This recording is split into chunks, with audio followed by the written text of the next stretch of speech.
Pressure equals progress. So Jimmy Dore, political pundit on YouTube, came up with a great idea. So I told Ro Khanna, hey, I told everybody, please pressure Ro Khanna and all progressives in Congress to withhold their vote for Nancy Pelosi as Speaker unless she agrees to bring Medicare for All up for a vote. It will take around 8 to 15 progressives, maybe even less, to pull this off. This is your leverage. Please use it. Force a Medicare for All vote. The progressives have power right now because after this past election in November, the House lost seats. The Democrats still hold a majority, but it's a single-digit majority. So if the progressives had any power, they have it right now. And what good would it do to have a floor vote for Medicare for All? Well, it puts both Democrats and Republicans on the record. So we know who voted for it and who didn't. A voice vote won't do. They did that with the CARES Act this year. People say they voted for it or they didn't vote for it, but we don't know because it's not on record.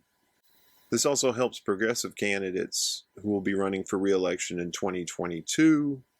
It also helps those who are progressives who will be running for office for the first time, at least on the House of Representatives level.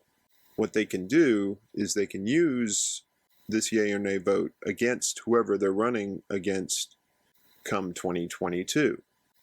If they're running against another Democrat who's not for Medicare for All, they could say, hey, this person doesn't want you to have health care that doesn't bankrupt you in the middle of a pandemic. Most polling shows that Medicare for All has around a 2/3 majority approval for passing. Even in red states, they say Medicare for All, we want that.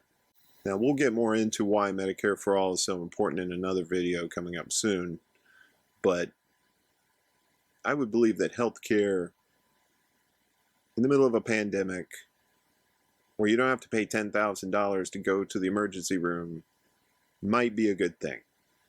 And it also shows that these progressives have some teeth. They got some backbone. They're fighting for people. They're not fighting for party. They're not worried about positioning in committees or what will this do to my career if I go against Mama Bear. The citizens want to vote for candidates who have some backbone, who actually are fighters for them. I think they're tired of people not fighting for them. I don't know, I could be wrong. But Uncle Warren, what if they lose? Well, they're going to lose anyway, all right? First off, they go ahead and elect Pelosi as Speaker. She's never going to put this up for a vote on her own. Even if she's pressured, she won't do it because she's been pressured before and she hasn't done it. So this is a limited opportunity that the progressives have to wield some power. It's limited time only, just like McRib. This will help progressives come 2022. Now, I don't know if you pay attention to trends that have gone on throughout election cycles, but normally when a president is elected, he or she will pick up seats in the House. Now, this time around, Biden, they lost seats in the House. They lost 9 seats.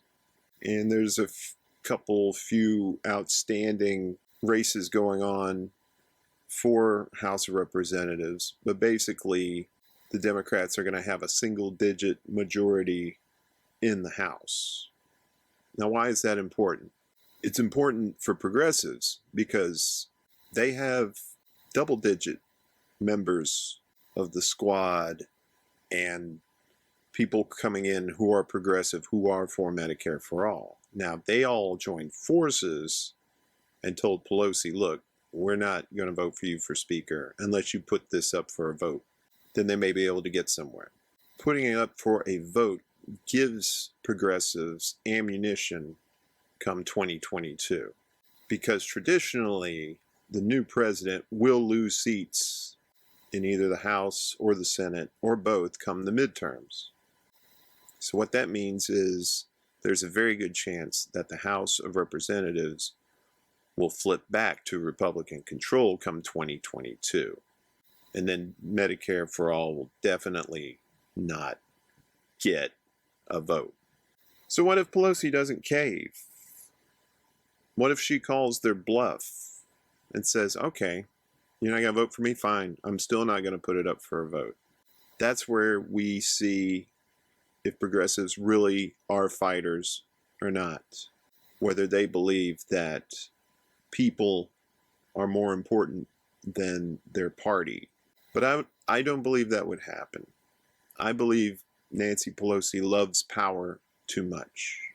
And any threat to her power means, okay, she's the deal maker, let's make a deal. So then they put it up for a vote. I think this is a great idea. I think it has long-term effects for progressives as far as being able to wield power. It actually concentrates power into the hands of progressives who are actually trying to get something done for the people instead of for campaign donors and special interests, particularly the healthcare industry. If they're able to pass the ACA, the Affordable Care Act, they should be able to pass Medicare for All.